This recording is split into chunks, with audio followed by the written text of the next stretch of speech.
கர்த்தருக்கு ஸ்தோத்திரம். கர்த்தராகிய இயேசு கிறிஸ்துவின் இன்ப நாமத்தில் இனிய வாழ்த்துக்கள். இன்றைய தியானத்திற்காக ஜெபித்த பொழுது தேவன் தந்த வசனம் லூக்கா எழுதின சுவிசேஷம் 13ஆம் அதிகாரம் 5ஆம் வசனம். அப்படி அல்லவென்று உங்களுக்கு சொல்லுகிறேன், நீங்கள் மனம் திரும்பாமற் போனால் எல்லாரும் அப்படியே கெட்டுப் போவீர்கள் என்றார். நம்முடைய கர்த்தராகிய இயேசு கிறிஸ்து அவர் தெரிந்து கொண்ட ஒவ்வொருவரும் அவரிடத்தில் மனம் திரும்ப வேண்டும் என்று விரும்புகிறார். இந்த உலகத்தில் ஒவ்வொருவரும் பாவிகளாகத்தான் இருக்கிறார்கள். ஆனால் இந்த பாவத்திற்கு பரிகாரம் செய்யவே இயேசு கிறிஸ்து தன்னுடைய ஜீவனையும் தன்னுடைய இரத்தத்தையும் சிந்தி இருக்கிறார்.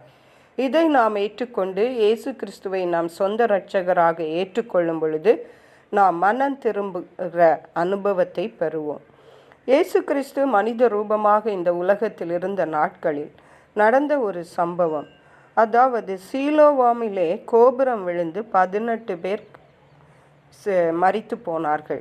அப்பொழுது இயேசு சொன்னார், எருசலேமில் குடியிருக்கிற மனுஷர் எல்லாரிலும் அவர்கள் குற்றவாளிகள் என்று நினைக்கிறீர்களோ? சீலோவாமிலே கோபுரம் விழுந்து 18 பேர் இறந்து போனது அவர்கள் எருசலேமில் இருக்கிற ஜனங்களை பார்க்கலும் பாவிகளாக இருந்ததினால தான் அப்படி அவர்கள் செத்து போனார்கள் என்று நினைக்கிறீர்களா? குற்றவாளிகள் என்று நினைக்கிறீர்களோ என்று கேட்டுவிட்டு சொல்லுகிறார். அப்படி அல்லவென்று உங்களுக்கு சொல்லுகிறேன், நீங்கள் மனம் திரும்பாமற் போனால் எல்லாரும் அப்படியே கெட்டு போவீர்கள். நாம் மனம் திரும்ப வேண்டும் என்பதே தேவனுடைய சித்தம். நாம் பிழைக்க வேண்டும் என்பதே தேவனுடைய சித்தம். நாம் நன்றாக இருக்க வேண்டும் என்பதே தேவனுடைய சித்தம்.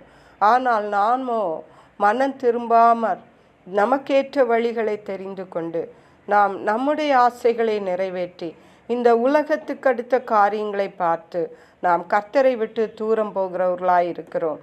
சில காலம் சென்ற பிறகுதான் நாம் கர்த்தரை விட்டு தூரம் வந்து விட்டோம் என்று உணர்கிறோம். அருமையான கர்த்தருடைய பிள்ளைகளை, இன்றைக்கு நாம் எந்தெந்த காரியத்திலே கர்த்தரிடத்திலே மனம் திரும்ப வேண்டுமோ அந்த காரியங்களை நாம் திரும்பவும் கர்த்தரிடத்திலே சரிப்படுத்தி கர்த்தருக்கேற்ற வழிகளை நாம் தெரிந்து கொள்ளுவோம். அதற்கு கீழே உள்ள வசனங்களிலே ஒரு உவமையை இயேசு சொன்னார். ஒருவன் ஒரு திராட்சை தோட்டத்திலே ஒரு அத்தி மரத்தை நட்டிருந்தான். அவன் அதில் கனியை தேடி வந்த பொழுது அங்கே கனி ஒன்றுமே காணவில்லை. அப்பொழுது தோட்டக்காரனை நோக்கி, 3 வருஷமாக இந்த அத்தி மரத்திலே ஒரு கனியையும் காணவில்லை, இது வெட்டி போடு, நிலத்தையும் ஏன் கெடுக்கிறது என்று சொன்னான். அப்பொழுது அதற்கு அவன், இது இந்த வருஷமும் இருக்கட்டும், நான் இதை சுற்றிலும் கொத்தி எரு போடு, ஒரு வருஷம் இது இருக்கட்டும், நான் இதை சுற்றிலும் கொத்தி எரு போடுவேன், கனி கொடுத்தால் கொடுக்கட்டும், கொடாவிட்டால் இனி இதை வெட்டி போடலாம் என்று சொன்னான். பிரியமான தேவனுடைய பிள்ளைகளே, நம்முடைய தேவன் நம்மிடத்திலே மனம் திரும்புதலுக்கு ஏற்ற கனிகளை எதிர்பார்க்கிற தேவன். நம்முடைய வாழ்க்கையிலே எந்த இடத்திலே நாம் கர்த்தரிடத்திலே சரி பண்ண வேண்டுமோ அந்த இடத்திலே நாம் கர்த்தரிடத்திலே சரி பண்ணி, மனுஷர்களிடத்திலே சரி பண்ண வேண்டிய காரியங்களை மனுஷர்களிடத்திலே நாம் சரி பண்ணி நாம் மனம் திரும்புதலுக்கு ஏற்ற கனிகளை கொடுக்கிறவர்களாய் காணப்படுவோம். அதற்கேற்ற கிருபைகளை தேவன் நமக்கு தந்தருளுவாராக. ஜெபிப்போம். எங்களை கிருபையை நேசித்து பாதுகாத்து வழி நடத்துகிற எங்கள் அன்பின் தகப்பனே, ஆசீர்வதிக்கப்பட்ட இந்த நல்ல நாளுக்காக நன்றி. இந்த நாளிலும் நாங்கள் மனம் திரும்புதலுக்கேற்ற கனிகளை தர வேண்டும் என்று எங்களோடு நீர் பேசியிருக்கீங்கப்பா.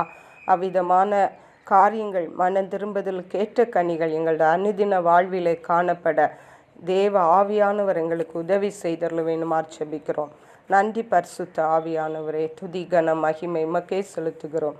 மீட்பரும் இரட்சகருமாகிய இயேசு கிறிஸ்துவின் இன்ப நாமத்தில் ஜெபிக்கிறோம் எங்கள் அன்புள்ள பரமபிதாவே. ஆமென். God bless you.